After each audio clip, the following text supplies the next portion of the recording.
दोस्तों, गांव के बीचों बीच एक पुरानी हवेली खड़ी थी जो बरसों से वीरान पड़ी थी। उस हवेली के बारे में कई कहानियां प्रसिद्ध थी, पर सबसे डरावनी कहानी थी सुडेल की खजाने की। गांव वालों का मानना था कि उस हवेली में एक सुडेल का खजाना छुपा हुआ है, लेकिन जो भी उसे पाने की कोशिश करता है वह कभी वापस लौटकर नहीं आता। उसे सुडेल मार डालती है। गांव में एक नौजवान लड़का था, उसका नाम था विशाल, जिसे साहसिक कारनामों में बहुत रुचि थी। उसने अपने दोस्तों से सुडेल के खजाने की कहानी सुनी और उसे पानी के नीचे किया और उसे ठान लिया कि वह गांव की पुरानी हवेली में जाकर खजाना ढूंढेगा और खुद को साबित करके मानेगा। विशाल अपने कुछ दोस्तों के साथ ले जाने का निर्णय किया। उसने अपने दोस्तों को पूरी योजना के बारे में बताया और उन्हें राजी कर लिया।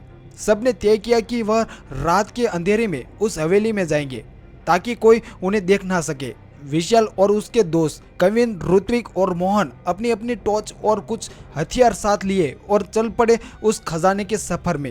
रात के करीब 1 बजे का समय था। जब वे हवेली के सामने पहुंचे तो हवेली का द्वार खुला हुआ था और अंदर घोर अंधेरा फैला हुआ था।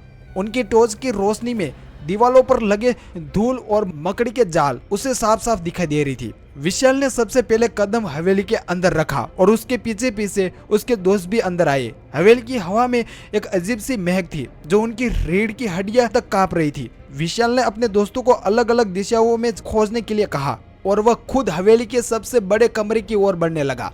उसके कदमों की आवाजें सुनसान हवेली में गूंज रही थी। जब विशाल बड़े कमरे के अंदर पहुंचा तो उसकी टॉर्च की रोशनी में एक पुराना लकड़ी का बक्सा दिखाई दिया। विशाल का दिल और जोर से धड़कने लगा। उसने बक्से को खोला और उसमें उसी पुराने सिक्के और गहने दिखाई दिए। उसने सोचा कि यह वही सुडेल का खजाना है। जैसे ही विशाल ने खजाना उठाया तो अचानक से हवेली के अंदर एक जोर से हंसी गूंज उठी।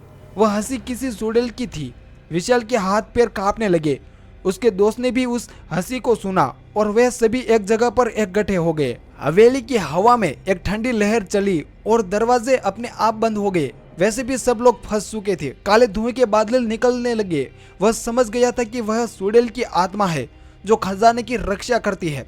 विशाल ने अपने दोस्तों को साहस बंधवाया और वैसे भी एक साथ मिलकर बाहर निकलने का प्रयास करने लगे। पर जैसे ही वह दरवाजे की ओर बढ़े वे धुएं के बादल उनकी ओर बढ़ने लगे। विशाल ने अपनी टॉर्च की रोशनी उन बादलों पर डाले, लेकिन उस पर कोई असर नहीं हुआ। तभी हवेली के अंदर एक भयानक आकृति प्रकट हुई और वह भयानक सुडेल थी जो डरावनी और भयानक थी। और सुडेल ने उसके दोस्तों के ऊपर हमला करने की कोशिश की, लेकिन विशाल ने अपने दोस्तों के साथ मिलकर उस सुडेल का सामना किया। विशाल ने अपने दिमाग का इस्तेमाल किया और अपने पास रखा हुआ पवित्र धागा निकाला जो उसके दादाजी ने उसे दिया था। उसने वही धागा सुडेल की ओर फेंका। सुडेल एक जोर की सीख के साथ गायब हो गई। दरवाजे अपने आप ही खुल गए और विशाल और उसके दोस्त भागते हुए हवेली से बाहर आ गए। उस रात के बाद विशाल और उसके दोस्त हवेली के बारे में किसी से कुछ नहीं कहा। वे जानते थे कि वह खजाना लाने का कोई फायदा नहीं था, क्योंकि उसे लेने का मतलब था अपनी जान को खतरे में डालना। गांव वालों ने उन्हें बदहवास अवस्था में हवेली से लौटते हुए देखा तो वो समझ गए कि उन्होंने सुडेल के खजाने को लेने की कोशिश किया है। उसके बाद गांव के लोगों ने हमेशा उस हवेली से दूर रहने लगे। हवेली अब भी वहीं खड़ी है, लेकिन कोई भी वहां जाने की हिम्मत नहीं करता। सुडेल का खजाना आज भी वहीं पर है, पर उसे पाने का साहस कोई नहीं करता। इस कहानी ने गांव के हर व्यक्ति के दिल में डर बैठा दिया था।